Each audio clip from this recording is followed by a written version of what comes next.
So with the NBA season pretty much over in a month, we have seen a good amount of how some players have improved from the 2023 season to the 2024 season. And obviously we have our frontrunners as well for the most improved player award, but I wanted to do a video talking about every team's most improved player in 2024. So yeah, basically we're just gonna look at their improvement from the 2023 season to the 2024 season, and they don't necessarily have to be on that team in both years, but I wanted to give some love to guys that we have seen noticeable jumps from on both sides of the floor. If you guys do enjoy these style videos, I would appreciate you dropping a thumbs up and let me know who your favorite team's most improved player is in the comments below. Also, a quick plug before we get in, I did just make a new gaming channel where I'm going to be posting Madden, MLB The Show, NCAA football, rebuilds, and franchise videos. So if you want to see that, link in the description, first link down there. I'd appreciate it if you subscribed. Let's get into this video. So we're going to start things off with the Indiana Pacers, and let's talk about their sharpshooter, Aaron Nesmith. The Pacers took a flyer on Aaron Nesmith when he was included in the Malcolm Brogdon trade in the 2022 offseason, and he was solid for them in his first year in Indiana last year, where he averaged 10 points, 4 rebounds a night. He did just shoot 42% from the field, which is below average, but he shot an encouraging 36% from 3, which was a noticeable jump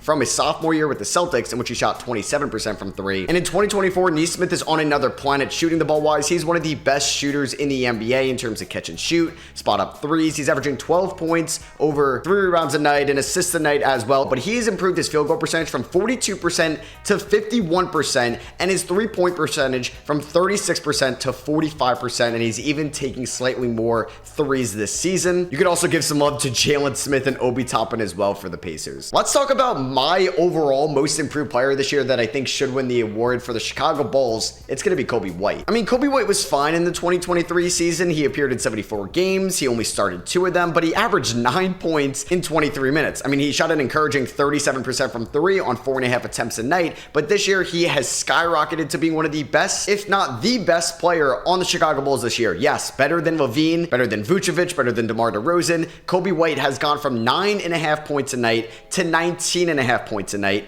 2.5 assists to almost 5.5 assists, 3 rebounds to almost 5 rebounds a night. The field goal percentage is up from 44% to 45%, and he's taking 7 more shots a night as well. The 3-point percentage is up from 37% to 38%. He's taking 2.5 more threes. He's definitely the most improved player this season, in my opinion, because nobody expected him to be arguably the best player on the Bulls this season. You may have thought he could have been the 3rd or the 4th best guy, but no, he looks like a legitimate building block for the Bulls, and he's still just 24 years old. So I feel like Timberwolves, Lakers, and Jazz fans are going to hate hearing this, but for the Milwaukee Bucks, we got to talk about Malik Beasley. Malik Beasley had a really good 2021 season with the Minnesota Timberwolves, but then kind of fell off in the 2022 season, shooting below 40% from the field. Did the same thing with 55 games with the Jazz last year, and in 26 games with the Lakers after getting traded. So he played in 81 games in the 2023 season. He shot 39% from the field and 35% from 3. Well, this year for the Milwaukee Bucks, one of the best teams in the NBA, he has started 64 games for them. He's shooting 45% from the field, 43% from 3 on 6.7 attempts a night. He was even in the 3-point contest and looks like such a valuable 3-point shooter and floor spacer for the Milwaukee Bucks team as they're trying to win a championship. Just a completely night and day player from what he was last year. So for the Detroit Pistons, we're going to talk about somebody that they actually acquired at the trade deadline, and that's Simone Fontecchio. Fontecchio appeared in 52 games last year for the Utah Jazz, averaging around 14 minutes a night. He only scored 6 points, 1.7 rebounds, and shot 36% from the field. This year for the Utah Jazz, he was a lot more efficient, but still didn't get that many shots up as well, only taking 7 shots a night, averaging 9 points, but shooting an encouraging 45% from the field. But in the 13 games he's been playing for the Detroit Pistons, he's averaging 15 points, 4 rebounds, 49% field goal shooting,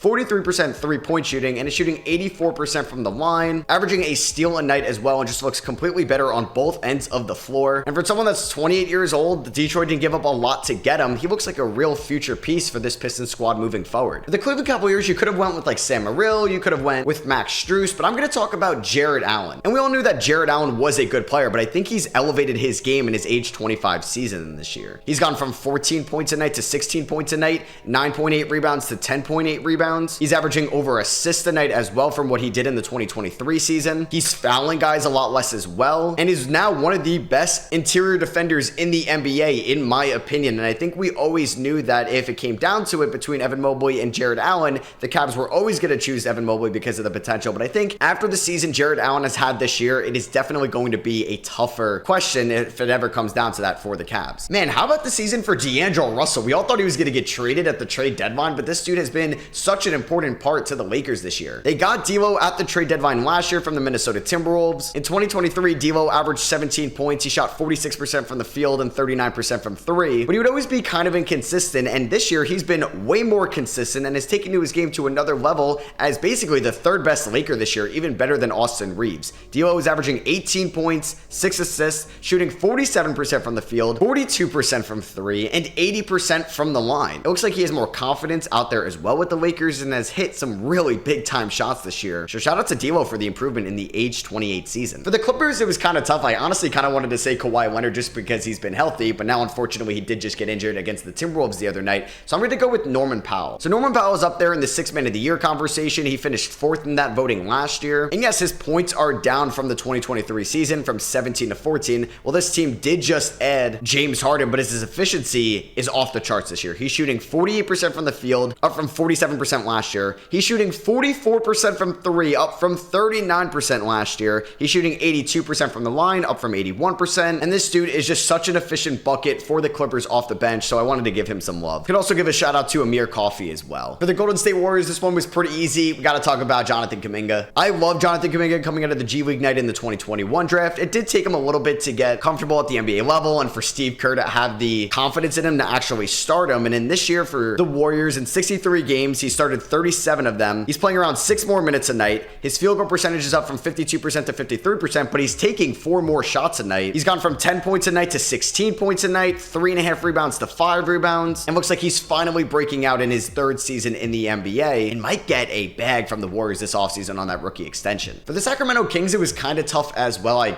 honestly wanted to talk about Domantas Sabonis, but I don't think he's improved as much where I wanted to mention him, so I'm going to talk about Malik Monk. And if there was ever a debate between Malik Monk or Kevin Huerter, it's Malik Monk 100% right now. He finished 5th in 6th man of the year voting last year, 11th in most improved voting. This year, I think he's going to win the 6th man of the year award. He's averaging 4 more minutes a night for the Kings. He's taking 2 more shots a night. His field goal percentage has gone up. That's such a good sign when you're taking more shots and your efficiency is going up as well. His 3-point percentage has gone up, and he's averaging 2.5 more points a night. He's also averaging almost assists and a half a night as well, and is looking like the 3rd best player for the Kings as they're trying to make a playoff run. I mean, we've talked about like Aaron Nesmith and Malik Beasley in this video for becoming just elite 3-point shooters this year, but how about Grayson Allen of the Phoenix Suns, man? So Allen appeared in 72 games with the Bucks last year. He shot 44% from the field, 39% from three, and 90% from the line, averaged 10 points a night in around 27 minutes. But this year, in 59 games for the Suns, in which he started all 59 of them, he has really stepped up as a piece that was just involved in the Yusuf Nurkic, DeAndre Ayton trade. Allen's field goal efficiency has improved from 44%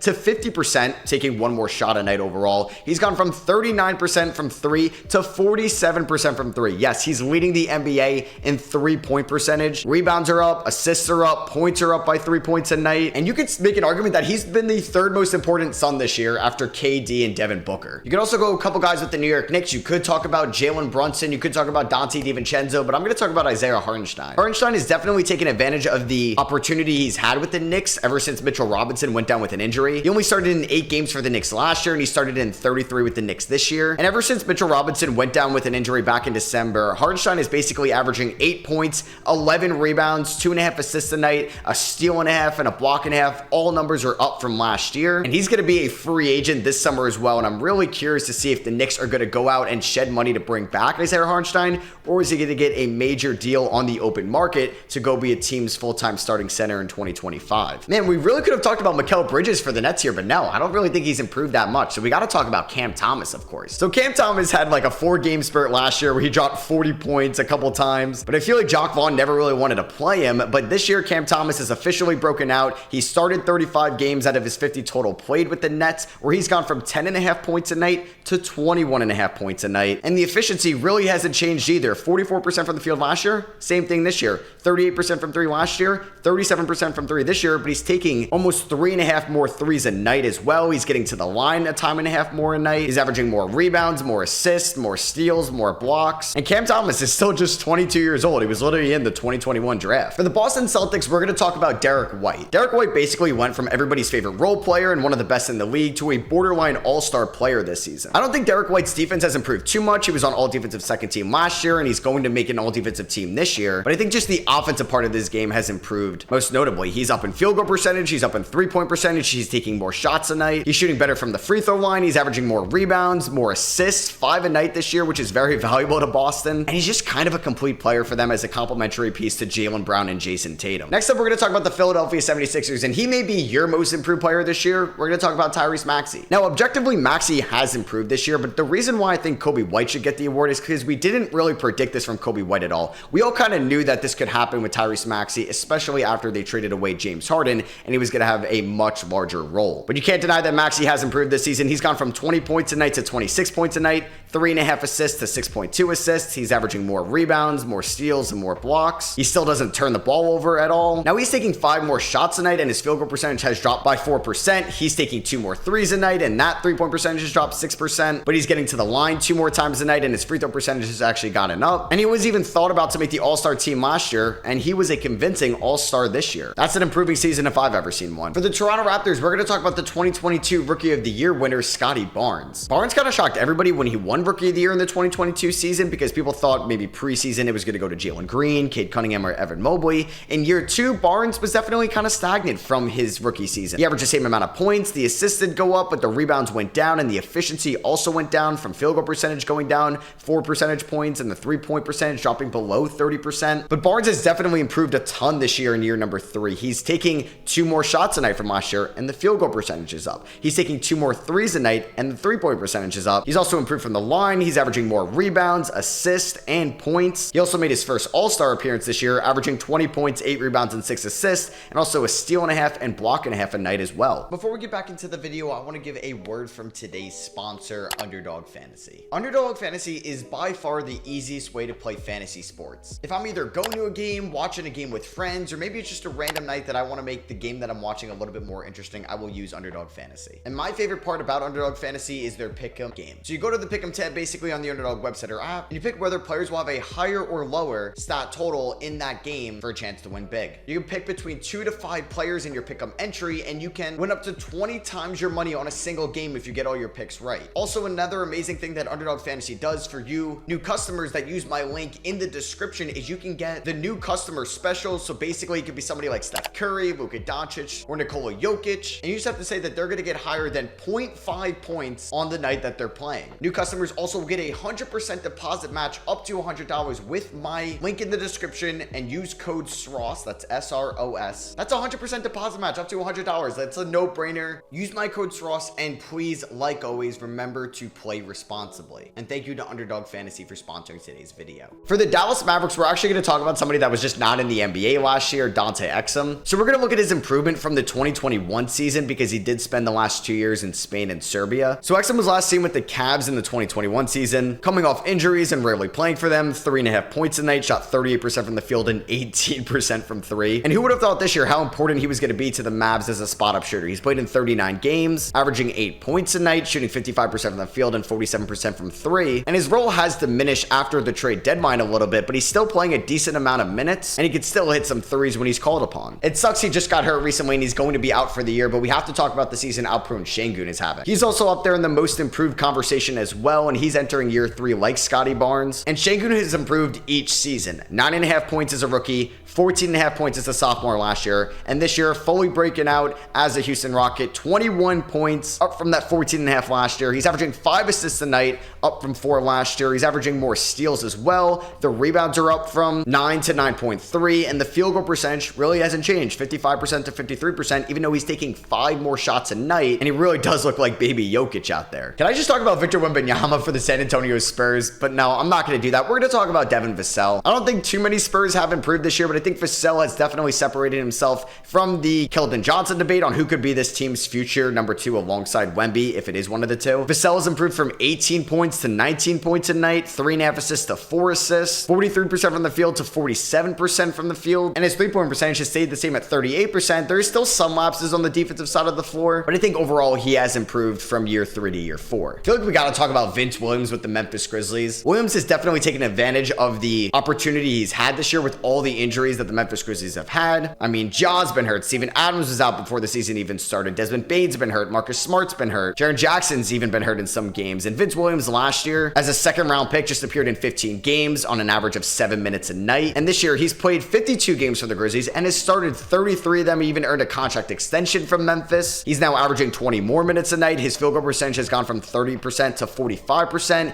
14% from 3 to 38% from 3, and is now averaging 10 points, 5.5 rebounds, and 3.5 assists, and is still just 23 years old. Going to be a really good rotational piece for Memphis next year as they're going to be trying to make the playoffs again. For the New Orleans Pelicans, we're going to talk about somebody that has skyrocketed with his defensive play this year, and that's going to be Herb Jones. We kind of all knew that Herb Jones was a really good defender, but this year, he's just improved so much. He's right up there in the Defensive Player of the Year conversation. You could say he's been the best perimeter defender this year, and maybe the only non-big man to finish top 5 in the DPOY voting. Herb has also improved on the offensive side of the floor as well, going from 47% from the field to 51% from the field, 33% from 3 to 44% from 3, 76% from the line to 85% from the line, and 9.8 points a night to 11.5 points a night as well. A true 3-and-D elite player for the New Orleans Pelicans. Duncan Robinson has had such a weird career so far, improved so much from his rookie year to his sophomore year, ended up getting paid a ton of money in the 2021 offseason, and it feels like he took 2 huge steps back in the 2022 and 2023 seasons, but this year, he's right back to his 2021 form. Last year, he averaged 6.5 points for the Heat, and it looked like one of the worst contracts in the league. He did improve his play in the playoffs, but in the regular season, yeah, just 6.5 points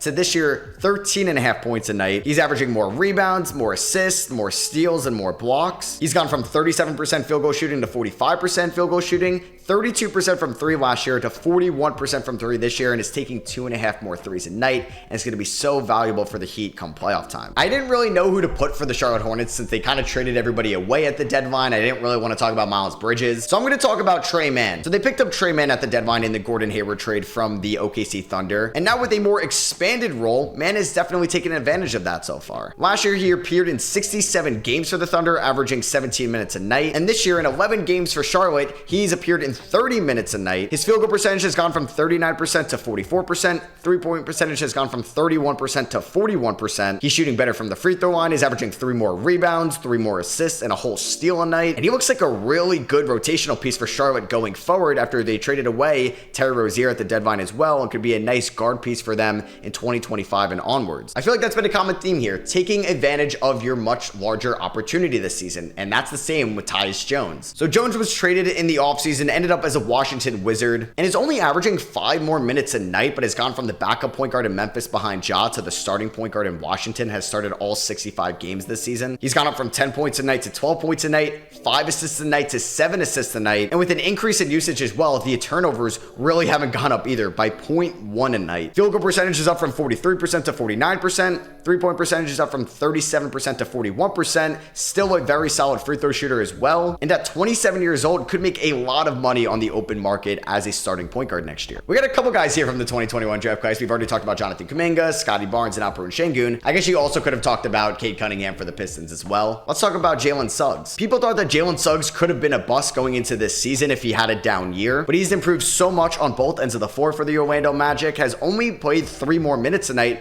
but his field goal percentage is up from 41% to 46%, three-point percentage is up from 32% to 39%. He's shooting better from the line, he's averaging more rebounds, and has gone from 10 points a night to 12 points a night, but what's mainly improved has been his defense, his hustle, his motor on that end of the floor, and is such a big impact to one of the best defensive teams in all of basketball. For the Atlanta Hawks, you have somebody else that's in the most improved player conversation for that award, and it's Jalen Johnson, another 2021 draft guy. Johnson is kind of on that Şengün career path where he's improved every year, but this year it's a true breakout season. Last year, he averaged 5.5 points for the Hawks in 70 games, but he only averaged 15 minutes a night. Now he's averaging 34 minutes a night, taking 8 more shots, and has gone up in field goal percentage from 49% to 52%, and three-point percentage, which was really going to be a concern of his game coming out of Duke. He's gone from 28% from 3 to 35% from 3. He's improved as a free throw shooter. He's averaging double the amount of rebounds and assists a night, and he's improved as a defender as well, averaging over a steal a night, and the eye test also shows that as well. For the Denver Nuggets, you could talk about Peyton Watson, but I'm going to talk about Reggie Jackson here, because it's cool to see an improvement from somebody going into their age 33 season, and as as the now backup point guard for the Nuggets, he's improved a ton from being traded from the Clippers last year. Last year, he shot 41% in 68 games between LA and Denver. Now this year, he's shooting 44% on the same amount of shots. He shot 33% from three last year. This year, he's shooting 35% from three. He's also averaging more assists as well. And he's averaging the same amount of points, but he's just been more efficient this year. But I have no idea why his free throw percentage has gone down this year. All right, for the OKC Thunder, you could 100% talk about Shai Gilgeous-Alexander. Like, I would be perfectly fine with that. He did finish top 5 in MVP voting last year. He may finish runner-up or win the award this year, so that could be improvement for sure. But I'm going to talk about second-year man J-Dub Jalen Williams, who could make a real case to end up being the best player from the 2022 draft, which is crazy with guys like Paolo Banchero and Chet Holmgren in it. J-Dub has gone from 14 points to 19 points from his rookie to sophomore year. He's averaging 1 more minute a night. He's taking almost 3 more shots a night. He's shooting better from the field, way better from 3, going from 35% from 3 to 45% from 3 and taking 1 more 3 a night as well. But I think what we got to talk about is his playmaking ability and his defensive talent that has just improved so much from his rookie season to his sophomore season.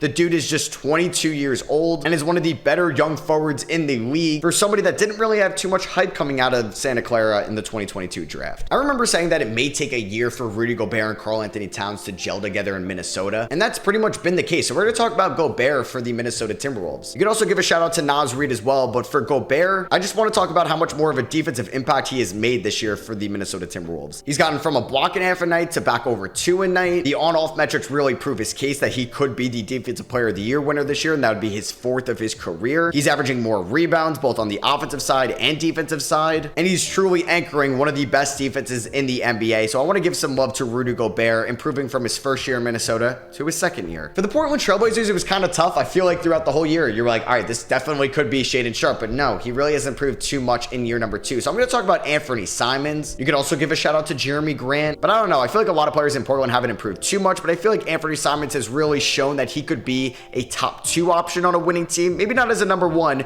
but his points have gone up. His field goal percentage is roughly the same. His 3-point percentage is up on more shots a night. He's an elite free throw shooter as well, and I think his playmaking ability has really taken the next step this year and could maybe eventually transition into a point guard. It would just be kind of weird since they just drafted Scoot Henderson 3rd overall. And lastly, we're going to talk about the Utah Jazz's most improved player, and it's going to be Colin Sexton. Colin Sexton last year for the Jazz appeared in 24 minutes a night in 48 games. He averaged 14 points, 3 assists, and 2 rebounds, and this year he's averaging 25 minutes a night, and in 65 games for the Jazz and starting 42 of them, he's averaging 18 points a night, 4 more from last year, almost 5 assists a night, which is almost 2 more from last year. He's averaging more rebounds, more blocks, and more steals as well, and with a much larger volume, he has been more efficient overall. He's a 40% 3-point shooter and an 86% free throw shooter. So shout out to Colin Sexton this year in his 6th year in the NBA. So I hope you guys did enjoy that video. Let me know what you agree with or disagree with in the comments below. Like I said in the beginning of the video, I did launch that new channel. I would really appreciate it if you went and subscribed over there. Link is in the description. I also have a ton of other links down there as well. My NBA podcast, you can go watch the YouTube videos or subscribe to the Spotify or Apple podcast pages. Links are in the description. Also have my Twitter, my TikTok, my Instagram, my 2K channel, my NFL podcast. All my links are in the description below. I'm in full-time YouTube mode now, so I'm grinding completely. Hope you guys have been enjoying the content. I love you guys, and I'll catch you on the next one.